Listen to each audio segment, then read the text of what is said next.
Pilihan yang tak bisa dibagi. Pagi itu, matahari Jakarta bersinar dengan hangat, namun hati Kela tetap dingin. Sudah 3 hari berlalu sejak pesan terakhir dari Arga. Ia belum muncul, belum menghubungi lagi. Kela mengerti, lelaki itu sedang berperang dengan keluarganya sendiri. Tapi tetap saja, diam adalah luka paling menyakitkan. Di meja makan kecil kontrakannya, Kela menatap secarik surat berkop resmi. Panggilan wawancara Lembaga Pendidikan Nusantara Yogyakarta. Jadwalnya, Sabtu depan. Seminggu lagi. Kalau aku pergi, apakah semua ini akan selesai begitu saja? Gumamnya lirih. Ibunya yang sedang duduk melipat pakaian hanya menatap sebentar. Lalu kembali menunduk. Sudah sejak kecil Kela diajarkan untuk tidak berharap banyak pada dunia. Ayahnya pergi saat ia baru 5 tahun. Sejak itu, hidup adalah perjuangan. Apa dia tahu kamu mau ke Yogya? Tanya sang ibu akhirnya. Kela menggeleng. Aku belum cerita. Di sisi lain kota, Arga duduk di ruang kerja ayahnya yang besar dan sunyi. Ia tak lagi memakai jaket kulit dan celana jeans.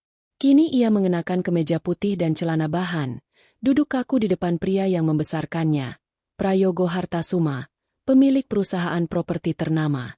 Kalau kamu masih keras kepala seperti ini, aku tak bisa mempertahankan namamu di jajaran direksi, ucap sang ayah tanpa tatap mata.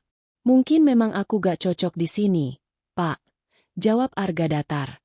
Sang ayah tertawa kecil, tawa yang pahit. Apa karena perempuan itu? Dia bukan sekadar perempuan, Pak.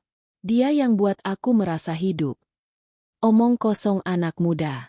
Hidup itu bukan soal perasaan, tapi posisi, harga diri, status. Arga mengepalkan tangan. Ia tahu argumen apapun akan mental. Pria di depannya ini membangun kekuasaan bertahun-tahun, dan tak akan membiarkan segalanya hancur hanya karena seorang guru les dari pinggiran kota. Sore harinya, Arga duduk sendirian di kursi taman tempat biasa mereka bertemu. Tapi Kela tak datang. Ia hanya menatap langit, mencoba membaca arah hatinya sendiri. Ia tak menyalahkan Kela jika pergi. Tapi ia tak tahu harus bagaimana. Semua pintu seperti menutup serentak. Tiba-tiba suara langkah kaki terdengar dari belakang.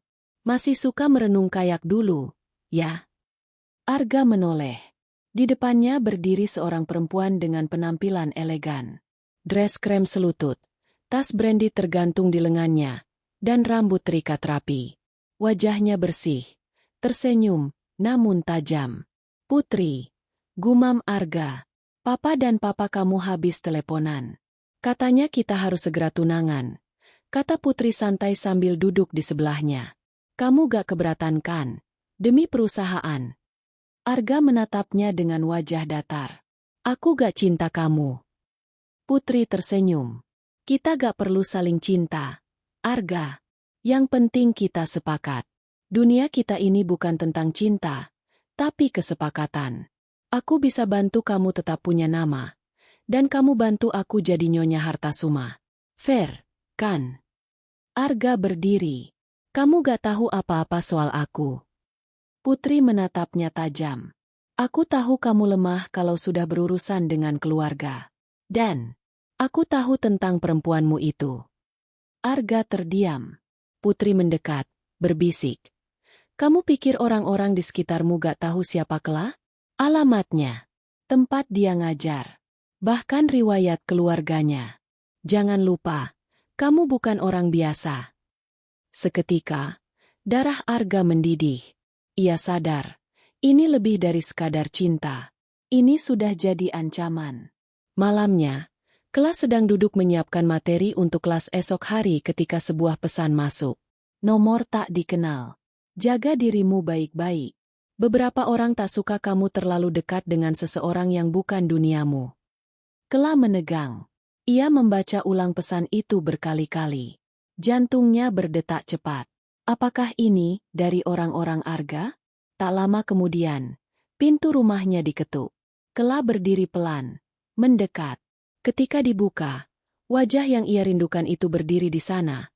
Arga, basah karena hujan, mata merah, bibir bergetar. Kita harus bicara, katanya.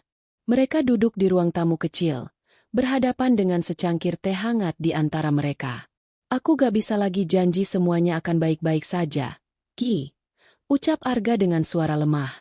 Kenapa kamu datang? Tanya Kela pelan. Karena aku takut kamu pergi. Takut kamu ninggalin aku. Kela menatapnya dalam. 3 hari kamu hilang tanpa kabar. Kamu pikir aku gak takut? Kamu pikir aku gak mikir yang aneh-aneh? Aku diancam. Papa, Putri, semua ikut campur. Bahkan kamu pun mereka awasi. Arga menunduk.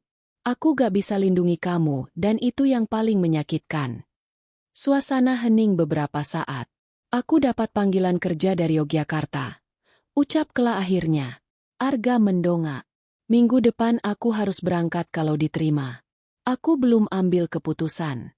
Tapi, mungkin ini jalan terbaik untuk kita berdua. Arga menggenggam tangannya erat. Kalau kamu pergi, aku kehilangan satu-satunya alasan untuk tetap bertahan di dunia yang aku benci ini. Kela tersenyum getir. Kadang, mencintai berarti melepaskan, Arga. Jangan bicara seperti itu. Tapi itu kenyataan. Tiba-tiba, suara ketukan keras terdengar dari luar. Mereka saling menatap. Kela berdiri pelan, membuka pintu. Di luar berdiri 2 pria bersetelan hitam, mata tajam, tubuh tinggi besar. Salah satu dari mereka berkata dingin. Maaf, Tuan Arga. Anda diminta kembali ke rumah oleh keluarga. Sekarang juga. Kela menatap Arga. Mereka mengawasi kamu, bahkan ke sini. Arga berdiri, menatap kedua pria itu penuh amarah. Tapi ia tahu, melawan sekarang hanya akan memperburuk keadaan. Ia mendekati Kela, mencium keningnya pelan. Tunggu aku, bisiknya. Dan tanpa kata lain, ia pergi. Malam itu, Kela menulis surat, bukan untuk Arga, tapi untuk dirinya sendiri. Ia tahu, hati ini masih menggenggam harapan. Tapi dunia kadang tak peduli pada harapan. Dan cinta mereka kini tak hanya diuji oleh perbedaan, tapi oleh kekuatan besar yang siap menghancurkan segalanya.